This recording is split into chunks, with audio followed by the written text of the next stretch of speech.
નમસ્કાર, ગ્લોબલ એક્સપ્રેસમાં તમારું સ્વાગત છે. હું આપની સાથે ચેતન. આજના અમેરિકાના તારીખ 27 એપ્રિલ 2026ના મુખ્ય સમાચારોની આપણે વાત કરીશું. અમેરિકામાં રહો છો, અમેરિકાના રોજના ગુજરાતીમાં અપડેટ જાણવા માટે ગ્લોબલ એક્સપ્રેસને સબસ્ક્રાઇબ કરવાનું ચૂકતા નહીં. આજના અમેરિકાના મુખ્ય સમાચારોની જો આપણે વાત કરીએ તો 6 સ્તરની સુરક્ષાને ભેદીને રાષ્ટ્રપતિ ટ્રમ્પ પર ફાયરિંગ કરનાર વ્યક્તિ કોણ છે અને હોટેલના રૂમમાં છુપાયેલું એ રહસ્ય શું, જેમને આખી દુનિયાના અત્યારે હોશ ઉડાવી દીધા છે, તેમની આપણે વિગતે ચર્ચા કરીશું. આ પછીના સમાચારોની વાત કરીએ તો ટેનેસીનો નવો કાયદો કે ટાઈમ બોમ્બ, 1 જુલાઈથી ગલીએ ગલીએ તપાસ અને અંગ્રેજી વગર ડ્રાઇવિંગ લાયસન્સ પર પ્રતિબંધ થશે.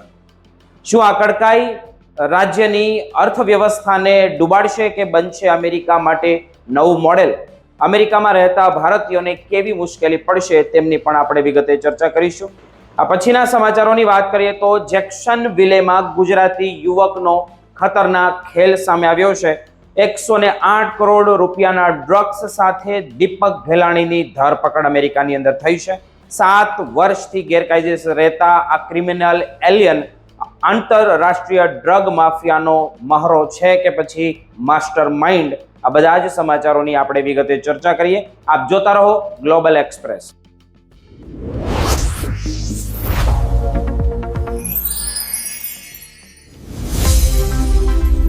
શું તમે ક્યારેય કલ્પના કરી શકો કે જ્યાં પરિંદુ પણ પાંખ ન ફરકાવી શકે તેવી લોખંડી સુરક્ષા વ્યવસ્થામાં કોઈ સામાન્ય માણસ ઘૂસીને સીધો જ અમેરિકાના રાષ્ટ્રપતિની સામે જઈને તે ઊભો રહી જાય અને ગોળીબાર કરવા લાગે?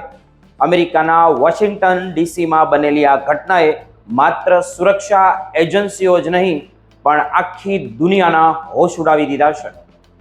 6 સ્તરની સુરક્ષા, હાઈટેક સ્કેનર અને સ્નાઇપરની નજર વચ્ચે આ મોતનો કેવો ખેલ રચાયો? ચાલો જાણીએ આ સનસનાટી ભર્યા અહેવાલની એક એક વિગત. ધ્યાનથી સાંભળતા રહેજો. આજે વાત કરવી છે કે એવી ભયાનક ઘટનાની જેમણે વિશ્વની સૌથી સુરક્ષિત ગણાતી જગ્યા પર મોટો સવાલ ઉભો કરી દીધો છે. તારીખ હતી 25 એપ્રિલ 2026 અને સાંજનો સમય હતો. લગભગ 6 વાગ્યાનો અમેરિકાની રાજધાની વોશિંગ્ટન ડીસીમાં આવેલી હિલ્સ હોટેલ, જે વ્હાઇટ હાઉસથી માત્ર 2.5 કિલોમીટર દૂર છે, ત્યાં વ્હાઇટ હાઉસ જે કોરસ્પોન્ડન્ટ ડિનરનું આયોજન કરવામાં આવ્યું હતું. આ કાર્યક્રમમાં અમેરિકાના રાષ્ટ્રપતિ ડોનાલ્ડ ટ્રમ્પ અને તેમની પત્ની મુખ્ય અતિથિ હતા. ચીફ ગેસ્ટ તરીકે તેમને બોલાવવામાં આવ્યા હતા. તેમની સાથે ઉપરાષ્ટ્રપતિ, secretary of state, secretary of defence અને એફબીઆઈના ડાયરેક્ટર જેવા દિગ્ગજ નેતાઓ ત્યાં હાજર હતા. આ ઉપરાંત અમેરિકાના નામી પત્રકારોને પણ આ ડિનર પાર્ટીમાં બોલાવવામાં આવ્યા હતા. કુલ મળીને લગભગ 2600 જેટલા મહેમાનો આ વિશાળ હોલમાં જમવા માટે એકઠા થયા હતા. આ હોલ એટલો મોટો હતો કે ત્યાં 2600 લોકો એક સાથે બેસીને ભોજન કરી શકે. આ કાર્યક્રમનો હેતુ પત્રકારોનું સન્માન કરવાનો અને રાજકારણીઓ તથા પત્રકારો વચ્ચે મતભેદ દૂર કરી એક મૈત્રીપૂર્ણ વાતાવરણ ઊભું કરવાનો હતો. બધું જ પ્લાન મુજબ ચાલી રહ્યું હતું. સુરક્ષા એટલી સારી હતી કે ત્યાં બપોરે 2 વાગ્યાથી જ આખા વિસ્તારને સીલ કરી દેવામાં આવ્યો હતો. કોઈ પણ સામાન્ય નાગરિકને ત્યાં પ્રવેશવાની મનાઈ હતી અને જે લોકો અંદર જવા માંગતા હતા તેમણે પાસ અથવા તો વાકાના સત્તાવાર ઓળખપત્રો બતાવવા ફરજિયાત હતા.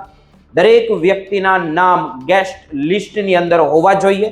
એટલું જ નહીં, દરેક મહેમાનોના જે રેટિના સ્કેન એટલે કે આંખની તપાસ અને ફિંગરપ્રિન્ટ વેરિફિકેશન કરવામાં પણ આવ્યું હતું કે ત્યાં બધું જ આ રીતે ચાલતું હતું. આખી વ્યવસ્થા 6 સ્તરોમાં વહેંચાયેલી હતી, જેમાં મેટલ ડિટેક્ટર્સ અને આસપાસની ઇમારતો પર તૈનાત સ્નાઇપર્સનો પણ સમાવેશ થતો હતો. આ સ્નાઇપર્સને સ્પષ્ટ આદેશ પણ આપવામાં આવ્યો હતો કે જો કોઈ પણ શંકાસ્પદ વ્યક્તિ દેખાય તો તરત જ તેને ઠાર કરી દેવો. આટલી કડક સુરક્ષા વચ્ચે રાષ્ટ્રપતિ ડોનાલ્ડ ટ્રમ્પે જ્યારે સ્ટેજ પર જઈને પોતાનું ભાષણ આપવાની તૈયારી કરી રહ્યા હતા ત્યારે જ કંઈક એવું બન્યું કે જેમની કોઈએ કલ્પના પણ નહોતી કરી. એક હાઈ પ્રોફાઇલ અધિકારીએ રાષ્ટ્રપતિને એક નાની ચિઠ્ઠી આપી જેમાં લખ્યું હતું કે પત્રકારો ગમે તેવા અઘરા સવાલો પૂછે તો પણ તમારે આ મુદ્દાઓ પર જ ધ્યાન આપવાનું છે. તેમને જોઈને બીજા લોકો હસી પણ રહ્યા હતા, એ આપણે વિડીયોમાં દેખાય છે. આ બધું રાત્રે લગભગ 9:15 વાગ્યાની આસપાસ બની રહ્યું હતું, પરંતુ બરાબર 8:40 હિલ્સ હોટલના એ હોલમાં અચાનક જ અફરાતફરી મચી ગઈ. એક અજાણ્યો માણસ સુરક્ષાના 5 સ્તરોને તે તોડી ભાંગીને તે પાર કરીને 6થા સ્તર સુધી પહોંચી ગયો હતો અને 6થું સ્તર એ જગ્યા હતી જ્યાં 2600 માણસો કે મહેમાનો રાષ્ટ્રપતિની હાજરીમાં ભોજન કરી રહ્યા હતા.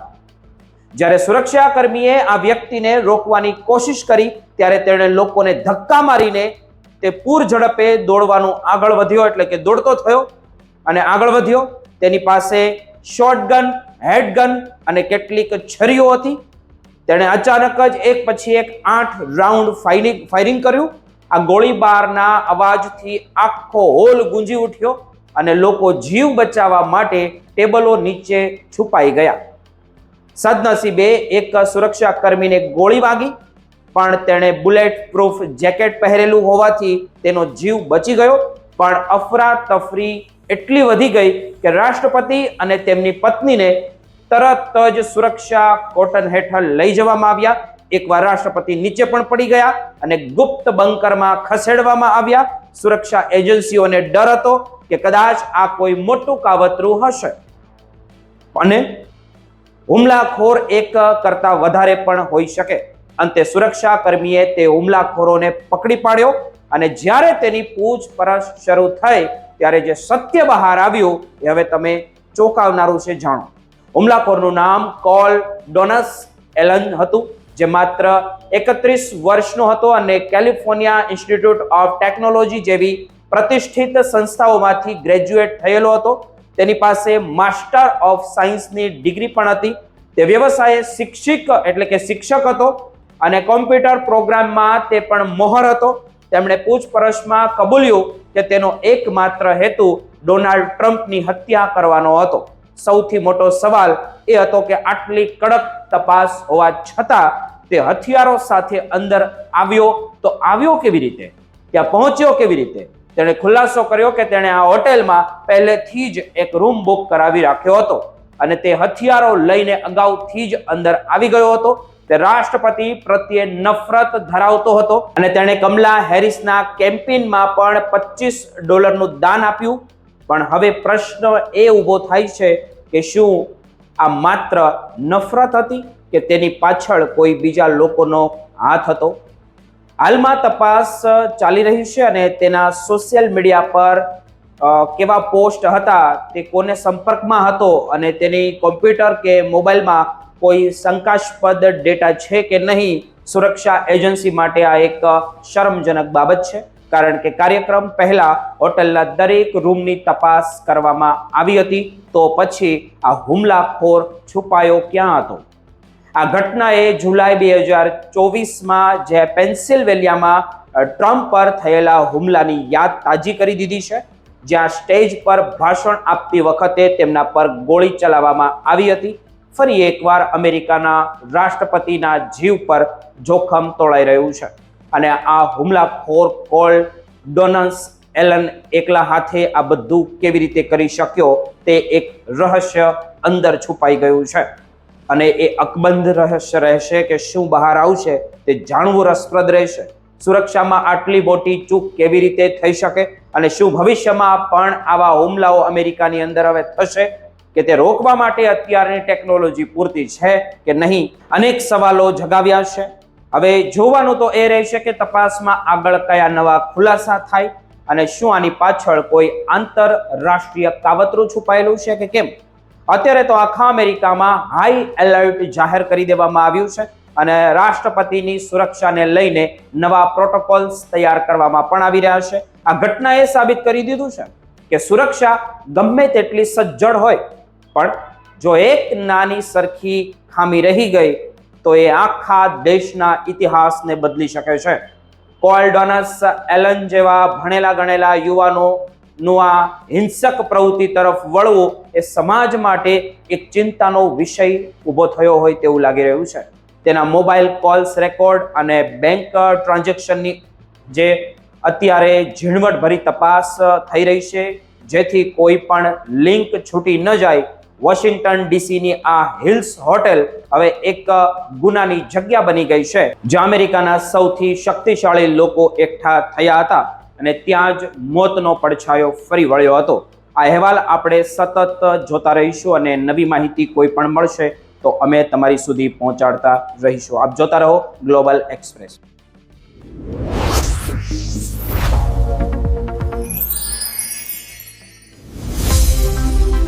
ટેનેસી રાજ્ય હવે એક એવા વળાંક પર ઊભું છે જ્યાં 1 જુલાઈ 2026 થી હવે બધું જ બદલાઈ જવાનું છે અને રાજ્ય સરકારે ઇમિગ્રેશન 2026 નામે કાયદાઓનો એક એવો જે સખત સેટ તૈયાર કર્યો છે, જેણે સમગ્ર અમેરિકામાં ભારે ચર્ચા જગાડી છે.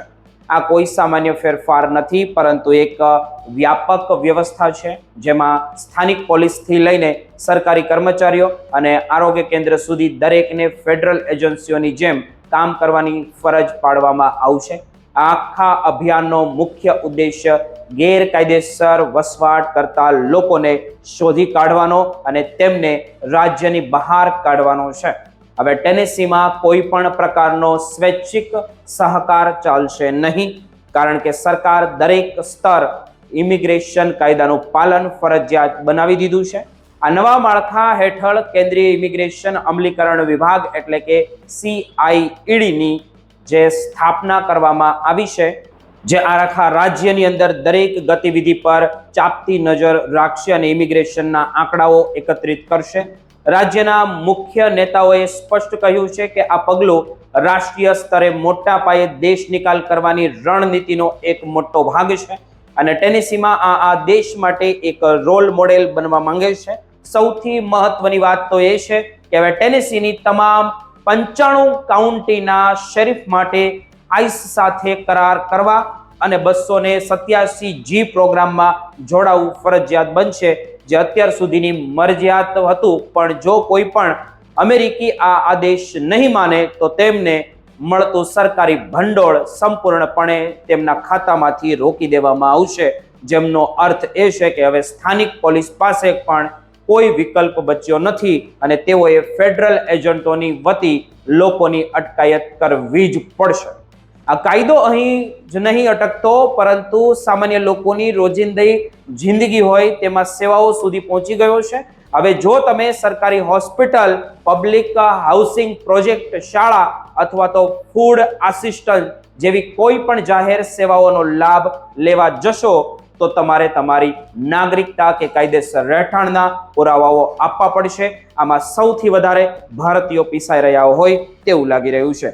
જો દરેક દસ્તાવેજો રજૂ કરવામાં નિષ્ફળ જશો તો ત્યાંની સરકાર કર્મચારીઓ માટે તમારી માહિતી સીધી જ CIED વિભાગને મોકલી આપશે. એ ફરજિયાત બની ગયું અને જો કોઈ પણ કર્મચારી આમાં બેદરકારી દખાવશે તો તેને ગુનેગાર માનીને જેલની સજા પણ થઈ શકે છે. આરોગ્ય નિષ્ણાંતો ચેતવણી આપી રહ્યા છે કે આનાથી ગંભીર પરિણામો આવી શકે છે, કારણ કે લોકો ડરના માર્યા રસીકરણ અને સારવાર માટે હોસ્પિટલે નહીં આવે અને તેનાથી રોગચાળો ફેલાવાનો મોટો ખતરો વધી શકે છે. શિક્ષણ ક્ષેત્રે પણ ભારે અસમંજસની સ્થિતિ છે, કારણ કે હવે શાળાઓએ પણ એવા વિદ્યાર્થીઓને હિસાબ રાખવો પડશે જેમના દસ્તાવેજો અધૂરા છે. જો કે સુપ્રીમ કોર્ટના આદેશ મુજબ તેમને શિક્ષણથી વંચિત નહીં રાખી શકાય, પણ તેમનો ડેટા ચોક્કસથી સરકાર પાસે જશે. આ બધી જ કડકાઈથી વચ્ચે સૌથી વધુ અસર એ બાબતની થશે કે તે ડ્રાઇવિંગ લાયસન્સના નવા અને આકરા નિયમો. હવે ટેનેસીમાં ડ્રાઇવિંગ લાયસન્સ માટે લેખિત પરીક્ષા માત્ર ને માત્ર અંગ્રેજી ભાષામાં જ લેવામાં આવશે. મિત્રો, જે લોકો અંગ્રેજી નથી જાણતા તેમને માત્ર 18 મહિનાનું મર્યાદિત લાયસન્સ મળશે, જેમાં પણ અનેક પ્રકારના પ્રતિબંધો હશે. તેવા લોકો માત્ર કામ પર જ શાળાઓએ કે દવાખાને જઈ શકશે અને રાત્રે 11 વાગ્યા પછી તેમના બહાર નીકળવા પર મનાઈ હશે. અને આ સમયગાળો પૂરો થયા પછી તેમણે ફરજિયાત અંગ્રેજીમાં જ પરીક્ષા આપીને પોતાની ક્ષમતા તેમને સાબિત કરવી પડશે. ટ્રાન્સપોર્ટ સેક્ટરમાં પણ કડકાઈ વધારાઈ ગઈ છે અને કોઈ પણ બિન દસ્તાવેજી વ્યક્તિ માટે ટ્રક કે મોટા વાહનો ચલાવવા એ હવે સખત ગુનો ગણાશે. આ કાયદાની અસર માત્ર માનવીય સંવેદનાઓ પર જ નહીં પરંતુ રાજ્યના અર્થતંત્ર પર પણ પડવાની પૂરેપૂરી શક્યતા છે, કારણ કે જાપાન જેવા મોટા રોકાણકારોએ ટેનેસી સરકારને પણ પત્ર લખીને ચેતવણી આપી છે કે આ ભાષાકીય અને ઇમિગ્રેશન પ્રતિબંધોથી તેમના અબજો ડોલરના રોકાણને નુકસાન થઈ શકે છે અને હજારો લોકોની નોકરીઓ જોખમમાં મુકાઈ શકે છે અને ખેતીવાડી અને લોજિસ્ટિક ક્ષેત્રમાં પણ જે મજૂરોની ભારે અછત સર્જાઈ શકે છે, જેથી રાજ્યના વિકાસની ગતિ એકદમ ધીમી પડી શકે છે. જ્યારે સરકાર આને નાણાકીય બચત ગણાવી રહી છે, ત્યારે બીજી બાજુ આંકડાઓ કહે છે કે સ્થળાંતરિત લોકો ટેક્સ દ્વારા અબજો ડોલરની આવક પણ ઊભી કરે છે. માનવીય અધિકારી સંગઠનો અને વકીલો આ કાયદાઓને બંધારણીય રીતે પડકારવાની પૂરેપૂરી તૈયારીઓ કરી રહ્યા છે, કારણ કે આનાથી સામાન્ય લોકો જે ત્યાં રહે છે, ઇમિગ્રેટ છે, તેમને મૂળભૂત રીતે અધિકારોનું હનન થઈ રહ્યું હોય તેવું લાગી રહ્યું છે. ટેનેસીનું આ નવું ઇમિગ્રેશન મોડેલ હવે એક આખા અમેરિકા માટે એક હાઈ ટેક પ્રોફાઇલ બની ગયું હોય તેવું બની ગયું છે. 1 જુલાઈ 2026 થી ટેનેસીની ગલીઓમાં શું દ્રશ્ય જોવા મળશે તે આપણે હવે બધાએ જોવું રહ્યું.